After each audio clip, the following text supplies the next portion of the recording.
us all together before the commencement of the lecture, so that we shall all be in the same level now. Let's go to the spiritual realm of supplicating to Allah for more longevity of life. We pray that God Almighty will continue to give us strength, sir. Emma William, Emma Rora. Thank you very much.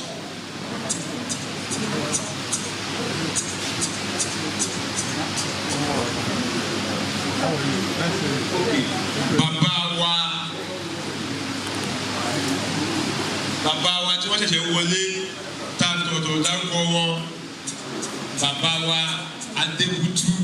Mo kí gbogbo àwọn màmá wa tí wọ́n wà níkàlẹ̀. Most of them, ẹ ṣeun ẹ bá wọlé, thank you.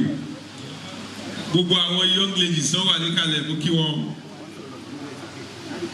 Thank you. So we want to move straight to, we have recited Surah Al-Mulk, that's chapter 67 of the Holy Quran. Okay.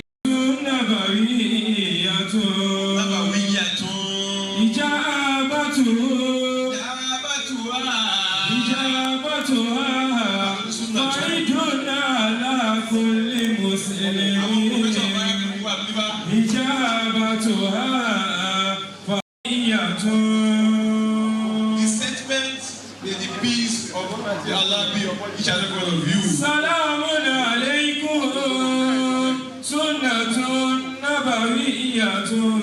Al-Hajj Abdulrazak Sade Okoya, the Arab of Lagos. I remember vividly several years back. Allah Akbar, maybe I shouldn't go into that.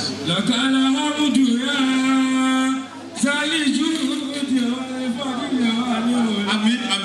Baba says,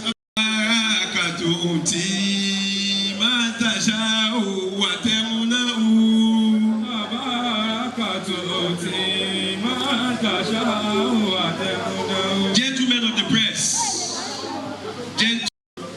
postpone every other thing till after the prayer. Thank you. For those of you who understand mathematics very well, because I read physics, so they can weigh 3 times 1/3. The first 3 will go on top of the other 3. MashaAllah. Replace it. Kufuwan ahad. Bismillahir Rahmanir Rahim. Qul huwallahu ahad. Allahu samad. Lam yalid wa lam yulad.